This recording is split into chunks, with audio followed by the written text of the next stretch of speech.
Hello everyone, welcome to Anthropology Analytica. I'm Dr. Arjun Bopanna, your anthropology faculty at InsightsIAS. In this particular video, we shall solve this particular question, discuss the difference between magic and religion. So let us see the structure of your answer.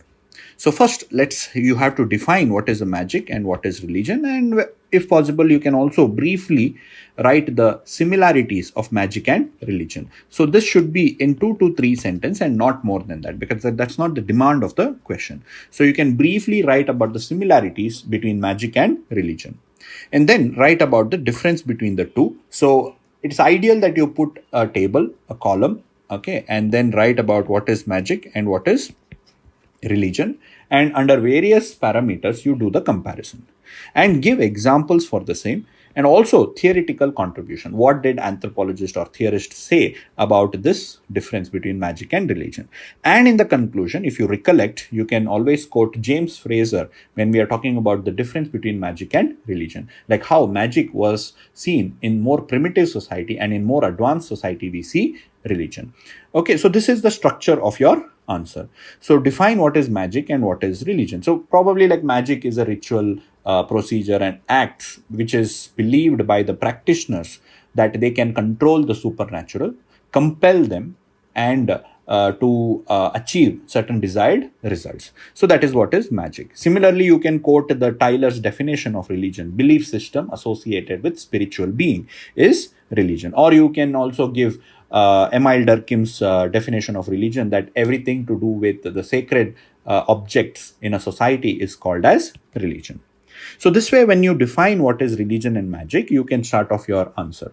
Or you can also say that magic and religion, both of them are rituals, procedures, etc., through which you communicate with the supernatural being. Both of them believe that the supernatural being is there. One believe that it can be controlled. One believe that it needs to be convinced, right? So religion believes that it can only be convinced to do something. You can seek and request the supernatural, whereas magic believe it can be controlled. So that way you can write a little bit about the similarity, and both of them function in order to ensure order in the society. So that is the definition of the two and the introduction.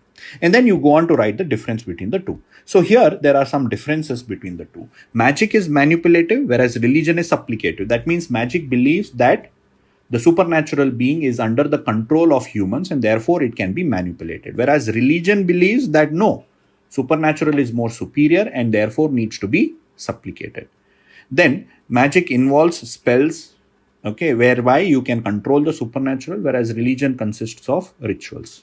Magic is a very specialized job or specialized activity, so therefore specialist is much, but religion does not always require specialist. Priest is not always necessary. You can worship on your own.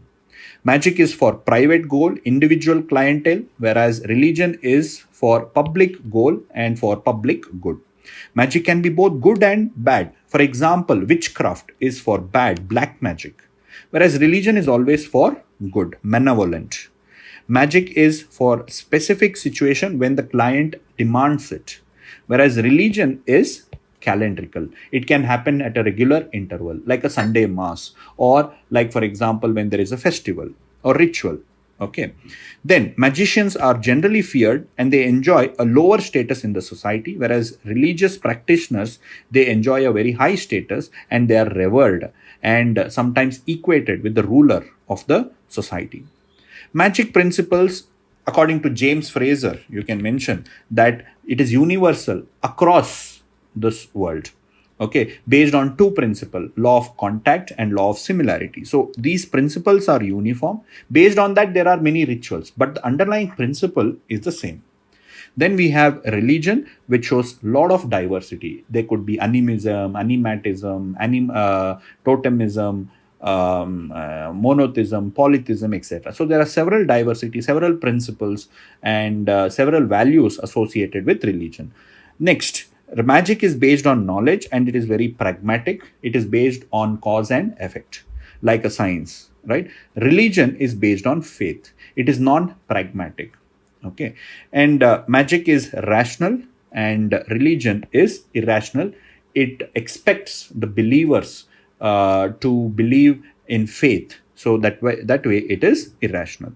Magic can happen. I mean, magic does not have a religious place or church or temple, whereas religion will always have a temple or a church. So Durkheim says, here you can quote Durkheim. Durkheim says, while we do not find a single religion without church or place of worship, there is no church for magic. Magic is never associated with a church or temple. Okay, it always happens in secrecy outside the religious places. So this way you can give the comparison between the two. Then coming to the conclusion, in conclusion, you can quote James Fraser, how he says that initially man believed that supernatural being had a lot of power and could control things around him, and man could control supernatural through magic. But when his ego-driven belief system got shattered because he could not achieve the desired goals, man started to think that no, supernatural actually is more powerful and cannot be controlled, and that is when the religion was originated. So magic was more older compared to the religion. So magic, then society progressed from magic to religion. So this was what James Fraser in his book Golden Bog writes or talks about magic and religion. So this can be your conclusion. This way, if you write your answer, you will be able to fetch very good marks. In our next video, we shall discuss the basic tenets of American diffusionism. So this can be asked as a 15 or a 20 marker question. Thank you for watching.